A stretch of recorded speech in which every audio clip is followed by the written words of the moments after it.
এই সমস্যার একটাই সমাধান রয়েছে সূর্যদেব। ভোলেনাথ শ্রীহরি বিষ্ণুকে স্মরণ করতে হবে।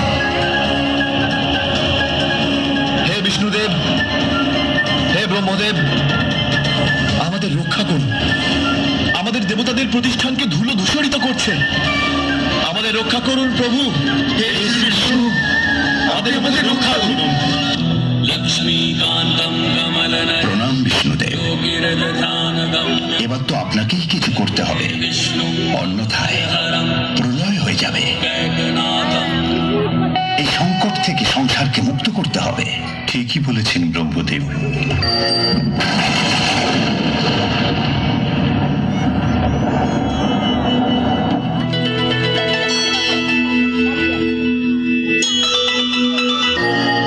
প্রণাম দেবাদিদেব। এক ভয়ঙ্কর সংকট উপস্থিত হয়েছে। দুর্গম অসুর স্বর্গ মর্তে ধ্বংসযজ্ঞ শুরু করেছে। এ ধ্বংসযজ্ঞ হতে সকলকে রক্ষা করুন দেবী। যুদ্ধে তাকে ছলে বলে কৌশলে পরাজিত করতে হবে।